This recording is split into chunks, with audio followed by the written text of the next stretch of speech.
Hello friends, इस video में हम एलसीएम सीखेंगे। एलसीएम का फुल फॉर्म होता है लीस्ट कॉमन मल्टीपल। इसे हिंदी में लसा भी बोला जाता है, यानी लघुत्तम समापवर्तक। लीस्ट का और लघुत्तम का मतलब होता है सबसे छोटा। सबसे छोटा कॉमन मल्टीपल, कॉमन का मतलब होता है समान, जो सेम हो। और लीस्ट कॉमन मल्टीपल हमेशा दो या दो से ज़्यादा संख्याओं का निकलता है, कभी एक का तो निकलता नहीं है, इसीलिए कॉमन होता है। यानी अगर दो संख्याएं आपको दे रखी हैं या दो से ज़्यादा दे रखी हैं तो उनके अंदर जो कॉमन मल्टीपल होता है और जो सबसे छोटा होता है उसे हम लीस्ट कॉमन मल्टीपल बोलते हैं। तो पहले मल्टीपल समझ लेते हैं कि मल्टीपल क्या होता है। मल्टीपल को हम हिंदी में बोलते हैं गुणज। क्या होते हैं मल्टीपल? देखिए, जैसे ये 2 है तो 2 के जो मल्टीपल होंगे ना, वो ही नंबर होंगे जो 2 के टेबल में यानी 2 के पहाड़े में आएंगे। जैसे कि सबसे छोटे से शुरू करें, 2 एकम 2, 2 दूनी 4, फिर 6, फिर 8, फिर 10, फिर 12, फिर 14, 16, 18, 20। अब यहीं पे ख़त्म नहीं हो जाते, टेबल आगे तक चलता रहता है, मल्टीपल कभी ख़त्म नहीं होते हैं। 20 में 2 जोड़ोगे 22 आ गया, 22 में 2 जोड़ोगे 24 आ गया। ऐसे ये 2 का जो मल्टीपल है, 2 का पहाड़ा कभी ख़त्म नहीं होता। ऐसे अगर मैं 3 के मल्टीपल्स लिखूं तो सबसे छोटा 3 एकम 3, और इससे आगे फिर चलते ही चले जाएंगे। 3 दूनी 6, 3 तिया 9, फिर 12, फिर 15, फिर 18, फिर 21, फिर 24, फिर 27, फिर 30, 30 में 3 जोड़ा 33, 33 में 3 जोड़ा 36 एंड सो ऑन। ये कभी ख़त्म नहीं होते हैं। एक नंबर और लेते हैं 4। 4 एकम 4, 4 का पहला जो मल्टीपल है वो 4 है। 4 दूनी 8, 4 तिया 12, 4 चौक 16, फिर 20, फिर 24, फिर 28, फिर 32, फिर 36, फिर 40, और इसके बाद 4 4 जोड़ते चले जाएंगे तो इसके आगे के जो मल्टीपल्स हैं वो निकलते आएंगे। अब ये तो हो गए हैं मल्टीपल्स। हमसे कहा है लीस्ट कॉमन मल्टीपल, यानी सबसे छोटा कॉमन मल्टीपल। पहले कॉमन मल्टीपल समझ लीजिए क्या है। कॉमन का मतलब है जो समान है, जो सबके अंदर है। तो 2, 3 और 4 के पहाड़े में आप ऐसे नंबर देखिए, यहां तक जहां तक मैंने लिखे हैं कि आपको सेम सेम कौन दिख रहा है। 2 की लाइन में मैंने देखा यहां पे 12 है, 12 यहां पे भी है और 12 यहां पे भी है। यानी जो 12 है ये कॉमन मल्टीपल है, सिर्फ कॉमन मल्टीपल जो तीनों में आ रहा है। इससे आगे और मैं देखता हूं तो 2 के, 3 के और 4 के पहाड़े में जो नेक्स्ट मेरे को सेम नंबर दिखाई दे रहा है ना, वो यहां पर 24 है।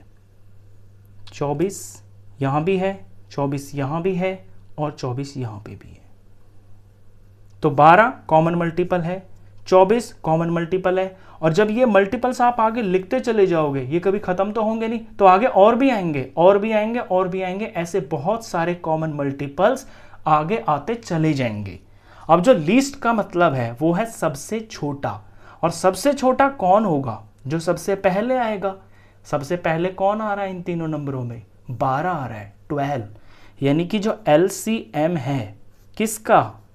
2 का, 3 का एंड 4 का, ये हो गया है 12। ये होता है LCM का मतलब। ये कॉन्सेप्ट आप अगर समझ गए तो LCM आपको बहुत अच्छे से समझ में आएगा।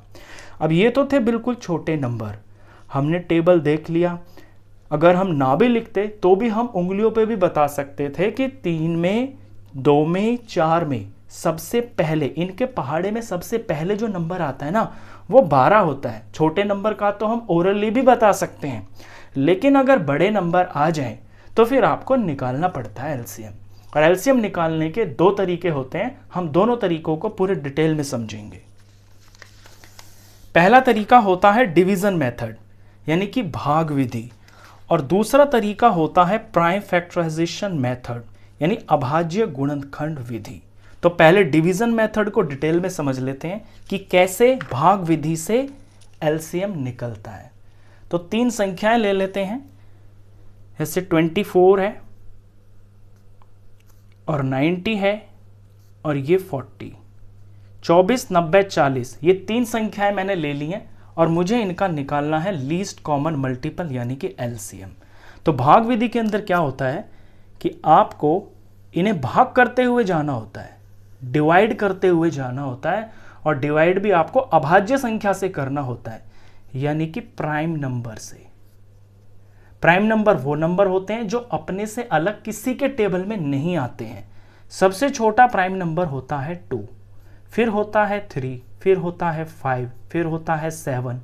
ये अपने टेबल में आते हैं, तो इन्हीं से आपको भाग करते हुए जाना है। ऐसे नहीं है कि आप रैंडमली कोई भी नंबर उठाओगे और यहाँ पे भाग करना शुरू कर दोगे, नहीं, आपको प्राइम नंबर से ही यहाँ पे डिवाइड करना होता है और ये बढ़ते हुए क्रम में करना होता है। यानी पहले 2 के लिए चेक करोगे, यहाँ पे जो भी संख्या आपकी 2 से भाग हो रही है पहले उन्हें आप 2 से ही करते हुए चले जाओगे। जब 2 से होना बंद हो जाएगी फिर 3 का नंबर आएगा। जब 3 से भी संख्या बंद हो जाएगी भाग होना, फिर 5 का नंबर आएगा और फिर 7 का नंबर आएगा।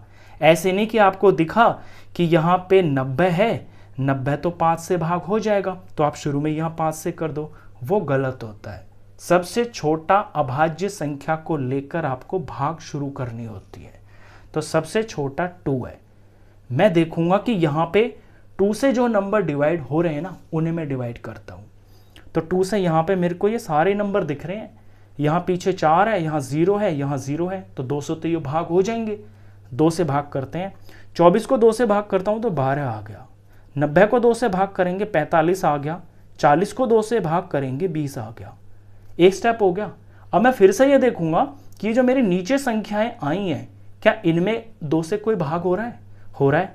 12 हो रहा है, 20 हो रहा है, 45 नहीं हो रहा, कोई बात नहीं, ये तो हो रहे हैं ना, इन्हें करते हैं। तो फिर से मैं 2 को ही इस्तेमाल करूंगा। 12 को 2 से भाग करेंगे 6 आ गया, 45 को 2 से भाग कर ही नहीं सकते क्योंकि पीछे 5 है। जो पूरा पूरा भाग नहीं होता है उसे आप भाग नहीं करोगे, उसे एज इट इज लिख दोगे उस पूरी संख्या को। 20 2 से भाग करेंगे 10 आ गया। अब मैं फिर से देखूंगा कि ये मेरी जो संख्याएं आई हैं क्या इनमें मेरे को कोई 2 से भाग होता हुआ दिख रहा है? दिख रहा है। 6 हो जाएगा, 10 हो जाएगा, 45 तो नहीं होएगा, तो 2 से भाग करें तो 6 का 3 आ जाएगा। 45 2 से होता ही नहीं है, ऊपर ही पता चल गया, एज इट इज लिख दोगे 45। 10 2 से भाग हो जाएगा, 5 आ गया। अब मैं फिर से देखूंगा 3, 45 और 5, क्या इन 3 संख्याओं में कोई ऐसी संख्या है जो 2 से पूरी भाग हो रही हो? तो 3 भी नहीं होता, 45 भी नहीं होता, 5 भी नहीं होता, यानी 2 का काम मेरा खत्म हो गया। अब मेरा 2 यहां पे आएगा ही नहीं। अब मैं देखूंगा 3 को, तो 3 के लिए मैं चेक करता हूं, 3 3 से भाग हो जाता है, 45 भी 3 से भाग हो जाता है, 5 नहीं होता, कोई बात नहीं, जो होते हैं उन्हें करेंगे हम। तो अब 3 का नंबर शुरू हो गया। 3 को 3 से भाग करेंगे 1 आएगा, 45 को 3 से भाग करेंगे 15 आएगा, 5 3 से पूरा भाग नहीं होता, एज इट इज 5 लिख दोगे आप।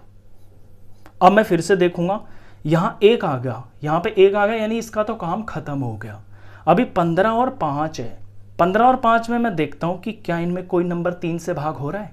हो रहा है, 15 हो रहा है, 5 तो नहीं हो रहा, कोई नहीं, 1 तो हो रहा है ना, तो इसे ही खत्म करेंगे पहले। तो यहां फिर से 3 लगेगा, ये तो 1 बन गया, अब ये 1 ही चलता रहेगा नीचे। 15 को 3 से भाग किया तो 5 आ गया, 5 3 से पूरा भाग नहीं होता, 5 का 5 ही लिख दिया जाएगा। अब मैं फिर से देखूंगा कि नीचे जो मेरी संख्याएं हैं क्या इनमें कोई ऐसी संख्या है जो 3 से पूरी भाग हो रही हो? तो यहां तो नहीं है, 5 भाग नहीं होता 3 से, तो अब नंबर आ जाएगा 5 का। 3 का काम खत्म, 3 से जो होने थे वो हो गए। 3 के बाद नेक्स्ट नंबर है प्राइम नंबर 5। अब 5 की बारी आ जाएगी, तो मैं देख रहा हूं कि 5 से ये भाग हो रहे हैं 5, तो 5 का नंबर आ गया, 5 से भाग करेंगे हम। तो ये तो 1 बन ही चुका है, 5 को 5 से भाग करेंगे 1 आ गया, 5 को 5 से भाग करेंगे 1 आ गया। जब सब जगह नीचे 1 1 1 आ जाए आपका, सभी संख्याओं के नीचे, वहां पे आपका ये प्रोसीजर खत्म हो जाता है। उसके बाद ये जो साइड में आए हैं ना, इनकी आपको गुणा करनी होती है। तो अब इन्हें ले लेते हैं, इनकी गुणा कर लेते हैं। ये 2 है 3 बार, तो 2 इंटू 2 इंटू 2, 3 है 2 बार, 3 इंटू 3, और 5 है यहां पे 1 बार। इनको गुणा कर देंगे और यही होगा आपका LCM। गुणा कर लेते हैं, 2 दूनी 4, 4 दूनी 8, 8 तिया 24, 24 तिया 72, और 72 को 5 से गुणा करेंगे तो 360 आएगा, 360। तो 360 हो गया है इसका LCM।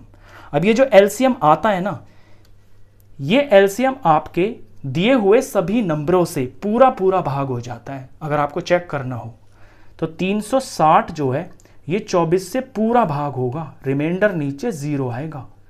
360 90 से पूरा भाग होगा, नीचे रिमाइंडर 0 आएगा। 360 40 से पूरा भाग होगा, नीचे रिमाइंडर 0 आएगा। अगर ऐसा नहीं हो रहा है ना तो ये समझना कि आपका एलसीएम गलत है। तो ये तो था डिवीजन मेथड, बिल्कुल सिंपल है। अब आते हैं अपने नेक्स्ट मेथड के ऊपर।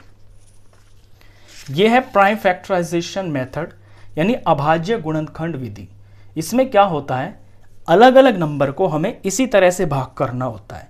इसी एग्जांपल को ले लेते हैं, यही संख्याएं ले लेते हैं, 24, 90 और 40। तो पहले 24 के प्राइम फैक्टर्स मैं निकालूंगा, फिर मैं 90 के निकालूंगा और फिर 40 के निकालूंगा। अलग अलग करने अब आपको, और यहां भी जो भाग होगी वो उसी तरीके से होगी जैसे मैंने आपको पीछे बताया, यानी अभाज्य संख्या से ही आपको भाग करनी है। 2, 3, 5, 7 जो भी आएंगी, और ये बढ़ते हुए क्रम में ही, यानी पहले जो 2 से भाग हो रहा है उसको आप करते चले जाओगे। जब 2 से भाग होना बंद हो जाएगी संख्या, फिर 3 का नंबर आएगा।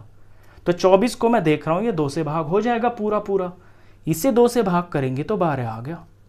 12 2 से हो जाता है तो 6 आ गया। 6 भी 2 से हो जाता है तो 3 आ गया। अब 3 तो 2 से पूरा भाग नहीं होता, यानी 2 का काम खत्म हो गया। अब 3 की बारी आ गई। 3 के लिए मैं चेक करूंगा इस संख्या को, 3 से भाग हो जाता है तो 3 की बारी आ गई। 3 को 3 से भाग कर देंगे तो 1 आ गया। 1 आते ही काम खत्म। अब दूसरे पे आ जाइए, 90 है, 2 से शुरुआत करनी है तो 92 से पूरा डिवाइड हो जाएगा। जिसकी इकाई में 0 होता है वो नंबर 2 से पूरा डिवाइड हो जाता है। तो 2 से करेंगे तो इससे 45 आएगा, 45। अब 45 2 से पूरा डिवाइड नहीं हो सकता क्योंकि इसमें पीछे 5 आ गया ना, तो 2 का काम खत्म। अब 3 की बारी। 45 को मैं चेक करूं कि क्या ये 3 से भाग हो जाएगा, तो ये हो जाएगा। इनकी संख्याओं का जो योग है वो 3 के पहाड़े में आता है। ये 3 का रूल होता है डिवाइड होने का। 4 और 5 9 होता है, 9 3 के पहाड़े में आता है। ये 3 से भाग हो जाएगा। 45 को 3 से भाग करेंगे तो ये 15 आ गया। अब 15 को देखता हूं, क्या ये 3 से भाग हो जाएगा? बिल्कुल हो जाएगा। 3 से भाग करेंगे इसे तो 5 आ गया। अब 5 को देखता हूं, क्या ये 3 से पूरा भाग हो जाएगा? 5 तो 3 से पूरा भाग नहीं होता है, यानी 3 का काम खत्म। अब नेक्स्ट बारी आएगी 5 की।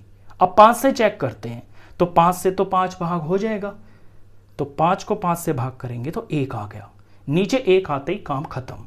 ये जो साइड में आए हैं ना, इन्हें बोलते हैं प्राइम फैक्टर्स, यानी अभाज्य गुणनखंड बोलते हैं इनको। अब तीसरे को करते हैं, 40 है, 2 से शुरुआत करेंगे, हो रहा है ये 2 से डिवाइड। 2 से भाग करेंगे 20 आएगा। 20 भी 2 से पूरा भाग होता है, 10 आ गया। 10 भी 2 से पूरा भाग होता है, 5 आ गया। अब 5 को देखूं मैं तो ये 2 से तो पूरा भाग नहीं होता, यानी 2 का काम खत्म। 2 के बाद 3 देखूं तो 5 3 से पूरा भाग नहीं होता है, यानी 3 को तो हम इसमें इस्तेमाल कर ही नहीं सकते। 3 के बाद 5 का नंबर आएगा। 5 5 से पूरा भाग होता है, तो यहां 5 से भाग देनी है। 5 को 5 से भाग करेंगे तो 1 आ गया। तो ये सारे के सारे जो हैं, ये जो साइड में निकले हैं, ये है अभाज्य गुणनखंड। इसीलिए इस तरीके को भी, इस विधि को भी हम अभाज्य गुणनखंड विधि बोलते हैं। अब इसमें करना क्या होता है वो देखिए। एलसीएम निकालने के लिए जो इनके अभाज्य गुणनखंड आए हैं, जैसे 24 है, 24 के क्या आए हैं? 2 2 2 3। 2 यहाँ पे 3 बार है, तो मैं 2 की शक्ति 3 लगा सकता हूँ। 2 की घात 3 हो गया, 2 की पावर 3, और 3 एक बार है, तो इसे मैं इंटू 3 ऐसे लिख सकता हूँ। अब 90 को मैं कैसे लिख सकता हूँ? 90 के प्राइम फैक्टर्स देखूँ मैं तो यहाँ एक बार तो 2 है गुणा में, और 3 है यहाँ पे 2 बार, यानी इंटू 3 की पावर 2, और 5 है यहाँ पे 1 बार, ये मैंने 1 बार लिख लिया। अब 40 को 2 2 2 2 यहाँ पे 3 बार है, यानी 2 की शक्ति 3, गुणा में ये 5 हो गया। अब निकालना है इसका एलसीएम। एलसीएम में आप ये देखते हो कि जिन नंबरों का आप एलसीएम निकाल रहे हो वो एक्चुअली टोटल नंबर हैं कितने। यहाँ पे संख्या 2 है, यहाँ पे संख्या 3 है और यहाँ पे संख्या 5 है। 2, 3 और 5 इन 3 संख्याओं से अलग यहाँ पे कोई संख्या नहीं दिख रही है, तो इनका गुणा होगा 2 गुणा 3 गुणा में 5। अब आपको ये देखना है कि 2 सबसे ज्यादा कहाँ पे है, यानी 2 की जो घात है ना वो सबसे ज्यादा कहाँ पे है। यहाँ 2 की शक्ति 3 है, यहाँ 2 की शक्ति 1 है, यहाँ 2 की पावर 3 है, तो सबसे हाईएस्ट यहाँ पे क्या है, 2 की जो पावर है सबसे हाईएस्ट है 2 की पावर 3, तो यहाँ आप हाईएस्ट पावर को लगा लोगे। उसके बाद 3 का नंबर, अब 3 के लिए चेक करते हैं। 3 यहाँ पे 1 बार है, 3 यहाँ पे 2 बार है, 3 नीचे है ही नहीं, तो 3 सबसे ज्यादा शक्ति कहाँ पे है, 3 की जो घात है वो है 2, तो 3 की घात 2, तो यहाँ पे हम 2 पावर लगा लेंगे। अब 5 की बारी। 5 ऊपर तो है ही नहीं 24 में, 90 में 5 1 बार है, 40 में 5 1 बार है, यानी 5 की जो घात है, जो शक्ति है, जो पावर है वो हाईएस्ट यहाँ पे 1 ही बार है, और 5 की 1 पावर का मतलब हो गया सिर्फ 5, तो 5 में हम कुछ नहीं लगाएंगे, ये 1 ही बार है। ये कॉन्सेप्ट आपको समझना है यहाँ पे। बस अब आप इनकी गुणा कर दोगे, तो इसे मैं खोल लेता हूँ, बिना खोले भी कर सकता हूँ ऐसे। 2 की घात 3, अगर 2 इंटू 2 इंटू 2 करूं तो ये 8 हो गया, 2 दूनी 4, 4 दूनी 8 हो गया। 3 की घात 2 यानी 3 3 जार 9 हो गया, और ये 5 का 5 हो गया। 8 9 जा 72, और 72 को 5 से मल्टीप्लाई करेंगे तो आ गया 360। तो देखिए सेम ही आया ना, तरीके अलग अलग थे। ये था डिवीजन मेथड, एलसीएम 360 आया। ये था प्राइम फैक्टराइजेशन मेथड, एलसीएम तो सेम ही नंबरों का निकाल रहे हैं, मेथड अलग हुआ तो क्या हुआ, एलसीएम तो सेम ही आएगा। तो ये 2 तरीके हैं जिनसे आप एलसीएम निकालते हो। जितनी भी इंपॉर्टेंट चीजें वो सारी मैंने आपको यहाँ पे बताई है। इस भाग में अक्सर बच्चे गलती कर देते हैं, रैंडमली कुछ भी उठा के लिख देते हैं, वो नहीं करना है। सीक्वेंस में ही नंबर लेने हैं, और अभाज्य गुणनखंड जो होते हैं, अभाज्य जो संख्याएं होती हैं, उन्हीं से यहाँ पे भाग किया जाता है। और इस रूल को आप याद रखना, जब आप एलसीएम निकालोगे तो कुल जो इसके अंदर संख्याएं हैं, जिन संख्याओं का यहाँ इस्तेमाल हो रहा है, उन्हीं की गुणा होगी और उनमें वो घात लगेगी जो सबसे हाईएस्ट है आपके दिए हुई संख्याओं के अंदर। तो आई होप आपको एलसीएम का कॉन्सेप्ट तो बहुत अच्छे से समझ में आ गया होगा। अब आपके लिए एक प्रैक्टिस क्वेश्चन दे रहा हूं, इस क्वेश्चन का आप एलसीएम निकालना और मुझे कमेंट्स में जवाब देना। मैं दे रहा हूं 25 का, 30 का और 40। 25 30 40 ये 3 संख्याएं मैं दे रहा हूं, आपको इनका एलसीएम निकालना है। एलसीएम निकाल के मेरे को कमेंट्स में आप जवाब देना। नेक्स्ट वीडियो एचसीएफ की आएगी, तो आज के लिए ये टॉपिक खत्म। मिलते हैं फिर नेक्स्ट वीडियो में।